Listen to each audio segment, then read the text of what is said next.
It was supposed to be my birthday.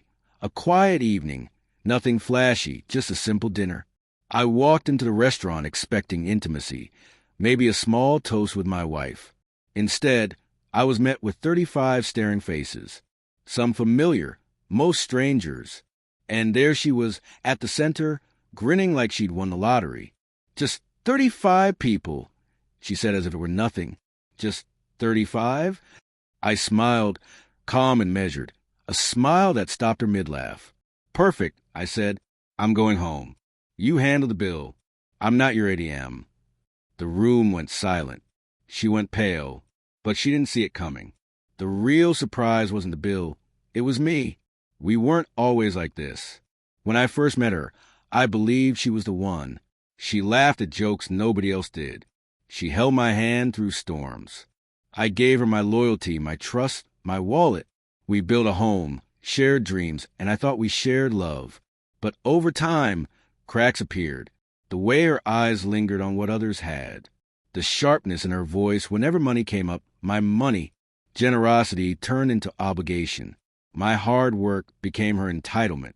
And I, foolish as I was, kept giving, thinking it was love, until love became calculation.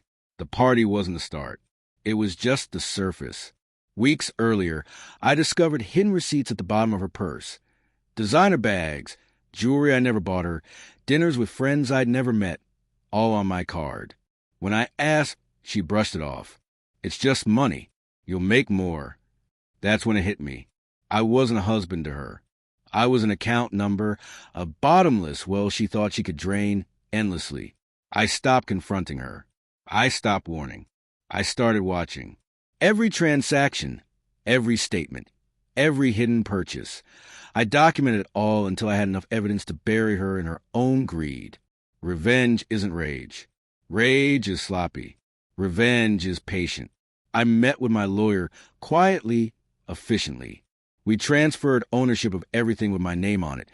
The house, the car, the accounts. Assets moved where she couldn't touch them. Trust she didn't know existed. I let her spend freely, believing I was oblivious.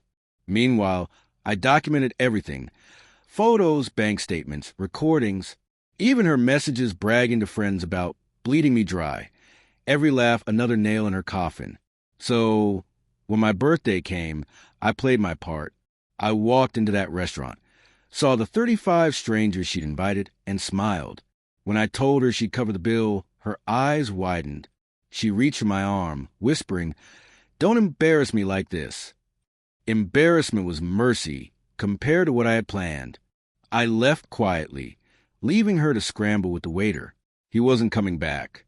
Within the hour, the calls began, gentle at first, then desperate, then furious. I didn't answer. The night bled into morning.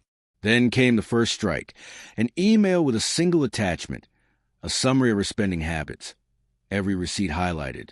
Copies went to her parents, siblings, closest friends, the ones who once thought I was lucky to have her. By noon, her image as the perfect wife was shattered. She came home that evening, makeup smudged, voice trembling. She tried to scream, but it came out like begging. How could you humiliate me like that? I didn't raise my voice. I didn't need to. You humiliated yourself. I turned on the lights and handed her the divorce papers, already signed, already filed. Her name was off the house, the car, every account. You thought I was your ATM, I said. Turns out the ATM closes. Her face twisted with fear, rage, disbelief. She threatened court, try and take half and ruin me. I slid the folder across the table. All the evidence, her debt, hidden purchases, bragging messages. I didn't lift a finger. Her own greed destroyed her credibility. The color drained from her face. The fight left her. She sat in silence, broken, realizing the game was over. I left that night, not in anger, not grief, but in freedom. She once said, "It's just money." But it was never just money.